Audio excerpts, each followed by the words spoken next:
தளபதி விஜய் அவர்கள பத்தி தப்பா பேசுறதும், 24 ஹவர்ஸும் இவர வந்து திட்டிக்கிட்டே இருக்கிறத ஒரு தொழிலா வச்சிருக்கிற, நம்ம அண்ணன் பத்திரிகையாளர் கோடங்கிய பத்தி பேசுங்க ப்ரோ. ஒரு வீடியோ போடுங்க ப்ரோ அப்படின்னு ஒருத்தர் கேட்டிருந்தாரு. சரி யாருப்பா இது கோடங்கி? ப்ரோ யாரு ப்ரோ கோடங்கி? எனக்கு யாருன்னே தெரியாது அப்படின்னு வந்து நான் சொன்னேன். சரி இந்த கோடங்கிய பத்தி வந்து தெரிஞ்சுப்போம் அப்படின்னு போய் பார்த்தா, ஒரு பெரிய ஸ்பீச் எல்லாம் குடுக்குறாரு. என்னன்னா, எடுத்த உடனே விஜய் சார வந்து தற்குறி விஜய் அப்படின்னு வந்து பேசுறாரு. இவ்ளோ கான்ஃபிடென்ட்டா பேசுறாரு, நெறைய விஷயம் பேசுறாரு. யார்றா இவரு? பெரிய ஆளா இருப்பாரோ? அப்படின்னு எடுத்து பார்த்தா, ஒருவேளை ஸ்டேட்ல இருக்கக்கூடிய மீடியால ஏதாவது ஜர்னலிஸ்ட்ல ஒரு பெரிய லெவல்ல இருப்பாரோ? அப்படின்னு பார்த்தா, எனக்கு டேட்டா கிடைக்கலங்க. சரி இத தாண்டி பார்த்தோம்னா, ஒரு நேஷனல் லெவல்ல இந்தியா டுடே, இல்ல ஒரு என்டிடிவி, டைம்ஸ் நவ் இந்த மாதிரி ஏதாவது ஒரு சேனல்ல வந்து பெரிய ஆளா இருப்பாரோ? ஒரு பத்திரிகையாளரா இருப்பாரோன்னு எடுத்து பார்த்தா, அதுலயும் கிடையாது. சரி இன்னும் இன்டர்நேஷனல் லெவல்ல பிபிசி இல்ல ஒரு அல் ஜசீரா இந்த மாதிரி எதுலயாவது வேலை பார்த்துருப்பாரோ அப்படின்னு பார்த்தா, அதுக்கும் வந்து டேட்டா வந்து எனக்கு கிடைக்கல. சரி, அண்ணன் வந்து எப்படின்னா, இந்த காட்டுக்குள்ளலாம் சில விலங்குகள்லாம் இருக்கும். அந்த விலங்கு பத்தின ஒரு டேட்டாவே பெருசா கிடைக்காது. டேட்டா டிஃபிஷியன்சி அப்படின்னு சொல்லுவாங்க. அந்த மாரி தான் இவருடைய வரலாறு அப்படிங்கிறது இருக்கு. விக்கிபீடியால போட்டு பார்த்தாலும் கோடங்கி அவர பத்தி பெருசா வந்து எதுவுமே இல்ல. ஆனா, எல்லா சேனல்ல குட்டி குட்டி சேனல்லாம் போயிட்டு, இந்த நியூஸ் சேனல்லாம் போயிட்டு என்ன சொல்றாரு அப்படின்னா, விஜய் வந்து வேஸ்ட்டு. அது வந்து ஒரு தற்குறி. அவரோட ரசிகர்களும் ஒரு தற்குறி. அவருடைய தொண்டர்கள் ஒரு தற்குறி. இதே மாதிரி தாங்க பேசிட்டு இருக்கிறாரு. சரி, இப்ப அண்ணனுக்கு வருவோம். இப்ப ரீசென்ட்டா மதுரை மாநாடு நடந்தது பார்த்தீங்களா? அத வச்சு நெறைய விஷயம் பேசிட்டு இருக்காரு. சரி இவரு ஏதோ பொதுவா எல்லார பத்தியும் சொல்றாரு ஒரு கருத்து, அதனால பேசுறாரு அப்படின்னு பார்த்தா, இவரு சினிமாலயும் போயிட்டு இந்த மாதிரி தான் வந்து கடிச்சிட்டு இருக்கிறாரு. "ஏ விஜய் படம் வந்து எப்படி தெரியுமா?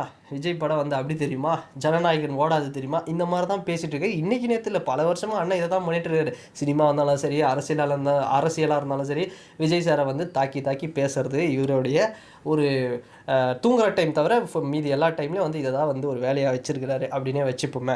நான் என்ன கேட்குறேன், இவர் வந்து நிறைய வீடியோக்கள்ல அஜித் சாரை வந்து புகழ்ந்து பேசுறாரு. இப்போ இவர் அஜித் சாரை வந்து வாலண்டரியா புகழ்ந்து பேசுறாரு. கண்டிப்பா இவர் வந்து ஒரு உண்மையான அஜித் ரசிகரா இருக்கவும் வாய்ப்பில்லை. ஏன்னா உண்மையான அஜித் ரசிகர் அப்படிங்கிறவன் எப்படின்னா, எப்படி இருப்பாங்க அப்படின்னா, ஒரு ஒரு கட்டத்துக்கு மேல வந்து ரொம்ப வந்து அடுத்தவங்கள வந்து கேவலம்லாம் படுத்த மாட்டாங்க. ஒரு கட்டத்துல வந்து அமைதியாயிடுவாங்க. பட் இவரு பேசுறத வச்சே தெரிஞ்சிருச்சு. மிகப்பெரிய வெறுப்பாளர்ப்பா இவரு. விஜய் சார வந்து பயங்கரமா வெறுப்பார் போல. சரி இத தாண்டி அரசியல் களத்திலயும் வந்து கடுமையா வந்து விமர்சனம் பண்ணிட்டு இருக்காரு. ஆனா ஏன்? எதுக்கு? ஏன் இவ்ளோ ஒரு கோபம், ஒரு தாக்குதல்?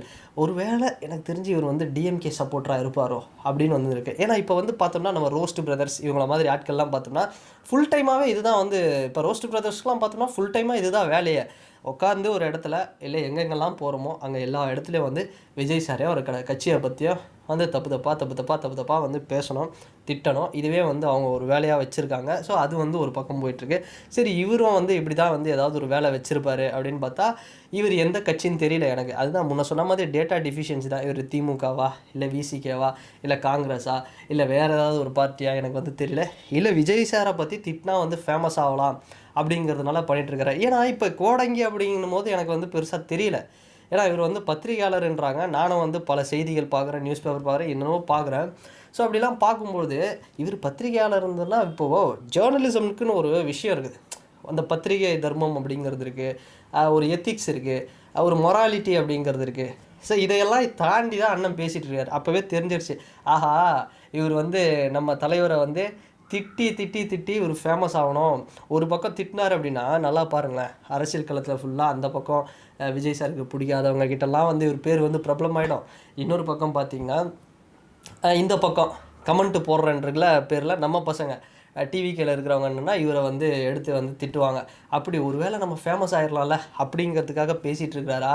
பேசுகிறது எல்லாமே பார்த்தோம்னா என்னவோ இவர் வந்து பயங்கரமான டேட்டாலாம் எடுத்து வச்சுக்கிட்டு ஊர் ஊராக போயிட்டு மக்கள்கிட்ட கருத்து கணிப்பு கேட்டு பேசுகிற மாதிரி வந்து பேசிகிட்டு இருக்காரு. இது வேலைக்கு ஆகாதுங்க, ஜெயிக்க மாட்டாங்க, ஓடுருவாங்க, இந்த கூட்டணி வராது, இவங்க வரமாட்டாங்க, உள்ள அவங்க வரமாட்டாங்க இல்லைன்னு பல விஷயங்களை வந்து சொல்லிட்டு இருக்கிறாரு. தவிர எல்லாம் இவருக்கு ஒரு தனி மனித வெறுப்பு, அதனால தான் வந்து பேசிகிட்டு இருக்கிறாரு. அதனால் நம்ம என்னத்தை சொல்கிறது, சரி பேசுங்க. அதனால் எனக்கு என்னென்னா, இந்த கோடங்கியை பற்றியெல்லாம் வந்து பேசி பெரிய ஆளாக்கணுமா அப்படின்னு ஒரு இது இருந்தது. ஆனால் வேறு வழி இல்லை. இந்த மாதிரி ஆட்களெல்லாம் வந்து நம்ம வந்து பேசாமல் விட்டோம் அப்படின்னா, பேசாமல் விட்டதின் விளைவு தான் வந்து பார்த்தோம்னா இவங்கெல்லாம் வந்து ரொம்ப அவதூறு பரப்புறது, வேணும்னே வந்து இது தப்பு தப்பாக பேசுறது, கருத்து திணிப்பு மாதிரி, கருத்து கணிப்பு மாதிரி இவங்க வந்து ஒரு கருத்து திணிப்பு வந்து பண்ணிட்டு இருக்கிறாங்க மீடியாவில் போயிட்டு உட்காந்துக்கிட்டு. இது மாதிரி சரி, இது மாதிரி எவ்வளோ பேமெண்ட் ஆனால் சத்தியமாக சொல்லுங்கள், இது மாதிரி விஜய் சாரை திட்டினா எவ்வளோ பேமெண்ட் வருதுன்னு வந்து சொல்லுங்கள். ஏன்னா அன்எம்ப்ளாய்மெண்ட் வந்து இன்றைக்கி நிறைய இருக்குது நாட்டில். சப்போஸ் அந்த மாதிரி ஆட்கள் யாருன்னா வந்து வேலை வெட்டி இல்லாமல் சில பேர்லாம் சுற்றிட்டு இருக்கிறானுங்க, நம்ம பசங்க கஷ்டப்படுறானுங்க, அவனுங்களுக்கு வந்து இதெல்லாம் வந்து ரொம்ப யூஸ்ஃபுல்லாக இருக்கும். அட்லீஸ்ட்டு தளபதி விஜய் அவர்களை திட்டியாவது அவனுக்கு ஏதாவது ஒரு காசு வந்துச்சுன்னு வைங்களேன், சும்மா இருக்கிறதுக்கு அது ரொம்ப யூஸ்ஃபுல்லாக இருக்கும். அதனால் உங்களுக்கு என்ன பேமெண்ட் வருது, நீங்கள் திட்டுறதுனால உங்களுக்கு யார் வந்து பின்னாடி இருந்து ஆப்ரேட் பண்ணுறா, பேமெண்ட் எவ்வளோ வருது, இந்த டீட்டெயில்ஸ் எல்லாம் கொஞ்சம் ஷேர் பண்ணுங்கண்ணே. ஸோ அதுக்காக தான் வந்து இந்த ஒரு வீடியோ அப்படிங்கிறது.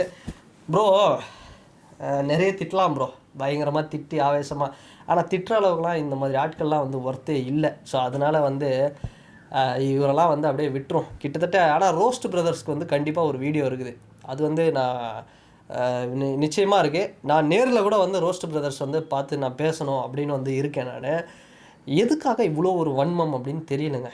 எல்லாருமே அப்படி, அதாவது சாதாரண ஆட்கள்லேருந்து பெரிய பெரிய ஆக்டர்ஸ் வரைக்கும் அப்படி ஒரு வன்மம், ஏன் அப்படி ஒரு வன்மம் இந்த மனுஷன் மேலே அப்படின்னு எனக்கு தெரியல.